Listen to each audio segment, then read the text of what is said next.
če sem malo manj filozofska in bolj praktična, kaj to pomeni, ne vem, živi na telefonu. V praksi ti rečeš, jaz imam zdaj mobilno aplikacijo in zdaj sem jaz eko-freak, kaj konkretno, fotkaš smeti, se pogovarjaš o plastenkah, ali kaj? Glavna zgodba je, oziroma začne se vse z identifikacijo. Predstavlja se nekoga, ki hodi po parku, tako kot so tukaj, midva v Tivoliju, in vidi nekaj onesnaženega. Ne? In to je prva stvar. In to, kar vidi, to, kar je onesnaženo, lahko slika skozi aplikacijo. Takoj aplikacija poda koordinate, tako da se ve, kje to je, in to objavi. In zdaj, če je minoren problem, kot 5 plastenk okoli smetnjaka, lahko seveda to tudi uredi sam, reši ta problem sam. In te plastenke vrže v smetnjak. In kaj naredi? Naredi eno zelo pomembno stvar. S tem, ko je to naredil, sam do sebe postane bolj odgovoren, ker se je s tem nekaj naučil. Obenem pa, ker gre ta informacija na vse ostale mobilne telefone in tudi na spletno stran, pokaže tudi drugim in uči tudi druge. Da njemu ni vseeno. Da njemu ni vseeno. Potem pa še ena stvar, vse te, posebej pa večje probleme, se pošlje v obliki nekih poročil inštitucijam, občinam in se pokaže njim. Lej, našli smo, to nam ni všeč, glede na to, da vas plačujemo, prosim, uredite.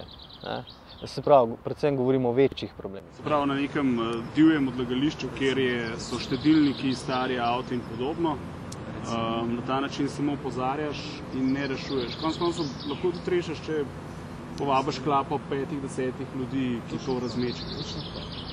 Če se ne bi zgodila akcija, zdaj že drugič očistimo Slovenijo, v bistvu nobeden izmed Slovencev ne bi vedel, da je možno, da se ljudje zberejo skupaj in rešujejo, čeprav samo 5 ur, da rešujejo skupaj take probleme. Tako da ja, divja odlagališča ovekovečiš občini, inštitucij, inšpekcij, obenem pa lahko vzameš kot nek dogodek, povabiš prijatelje in skupaj to očiste. In to dobro dene, se najverjetneje dober del tudi vsem ostalim, ki so čistili Slovenijo. Ok, dobiš neke karma točke za svoj ego, ampak če prav razumem, ima sistem tudi, tako kot ima Foursquare, sistem tudi točkovanja. Dobiš točke, če slikaš problem, potem če rešiš problem, potem če s prijatelji skupaj rešujete problem, dobite vsi točke. Je še kakšna podobnost recimo s Foursquare? Tehnično je podobno. A si tudi recimo tako kot Mejer na Župan. Župan. Pri nas imamo nekaj drugega, ki se imenuje Eko-car trofeja. To je pa v bistvu nagrada, tehnično enako kot pri Foursquareu Župan, ali pa podobno, kot imajo recimo kolesarji za tisto rumeno majico. In sicer medalja, ki si jo ljudje dejansko prevzemajo. Prevzameti jo pa nekdo, ki je bolj dejaven v obliki objavljenih problemov ali pa reševanju problemov na isti lokaciji. Ampak ta lokacija je v našem primeru ulica ali cesta.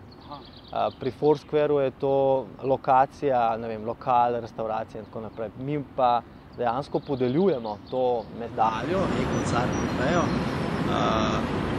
nekomu, ki je ekostraža Dunajske ceste, Slovenske ceste.